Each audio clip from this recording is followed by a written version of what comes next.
when they were building these barns, they probably had no idea that 100 years later that some people would be coming to take them down to build furniture out of them. They have no idea about that, but yet I think that they would somehow feel honored, that the wood is living on and is not just gonna fall someday and rot or be burned.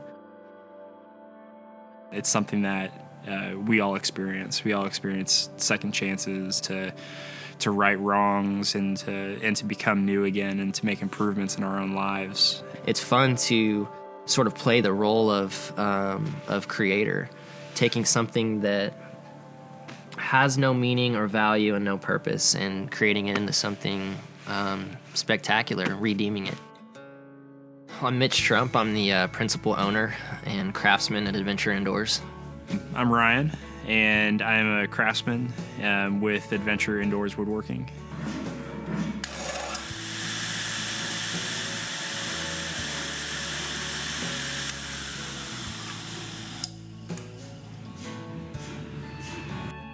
A significant part of my childhood is outdoor experiences, experiencing just the thrill and the joy and the adventure of the outdoors, whether it's hunting or fishing or camping. And the whole idea with this Adventure Indoors is trying to capture the essence of taking what was once outside and keeping it as natural as possible and bringing that into the comfort of a home.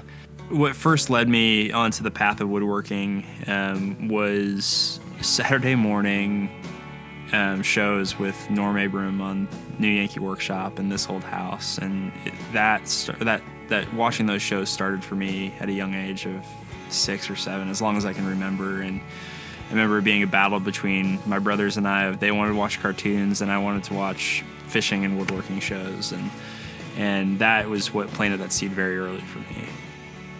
Woodworking is something that has ran in my family.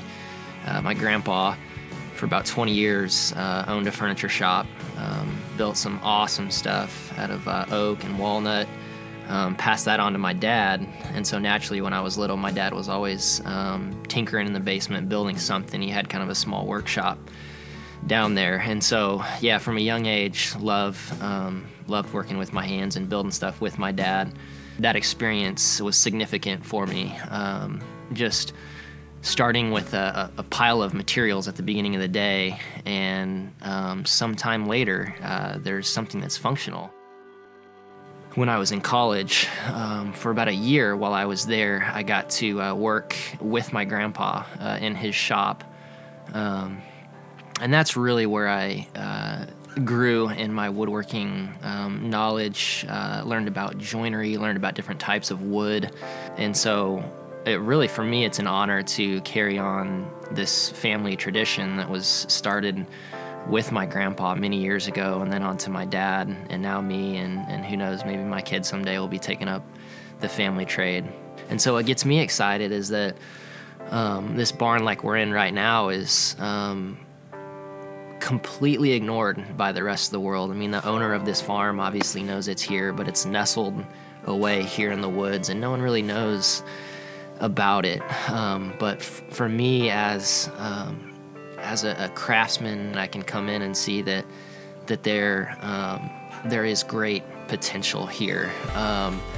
And so to be able to start from the process of just being in the barn and taking it down,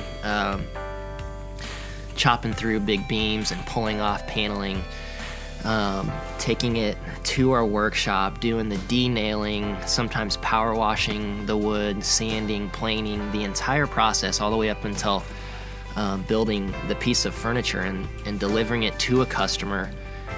For me, it's the fact that we can trace it all the way back to the original location, and I love just taking great pride in the materials that we use. When we get our go-ahead to make, for example, a coffee table, we will look at the design, and then we'll start to draft up a couple ideas, and then from that point we'll come out to the barn and we'll start to harvest. And just depending on what the piece is really asking for, we'll choose that lumber. And a lot of times the board is is warped and turned and torqued in whatever direction the grain has wanted it to do for the last 100 years that the wood's been sitting in this barn. And so what our job is to denail it, to plane it, to join it, and make it a straight board again, and bring it back to what we believe is its natural intent, to turn into something that we can build with and create something beautiful with. Sometimes when we're constructing, the wood will ask for something else. Sometimes it asks for more, sometimes the boards ask for less. Sometimes they just ask to be lacquered in the state that we ripped them out of this barn at. And kind of whatever they're asking of us, we try to get them to that point and try to release the full beauty and the full potential that the board has. This furniture isn't just furniture that we want to get out the door as soon as possible, but we really feel like these pieces are going to last a lifetime, and that, for example, a barnwood dining table made out of the material in this barn right here, that for many, many years to come, families will be able to come around that table and experience life together, and that gets us excited. When a barn is built, it's cut down from trees. The trees that were cut down to make the barn that we're in right now started growing 250 years ago, almost as old as this country. And so that was the first intent. So once the process of building the barn was over, the story continued on. Cattle filled this barn, horses filled this barn, and then the life of the barn was over, the purpose was over. And so the process now that we're in is tearing the barn down and then letting the story continue. And so when it gets to go out of our shop, like if a coffee table that we just built is completed and the customer's ready to pick it up, I get excited because I know the story of the wood continues, and it's going to continue for a long time.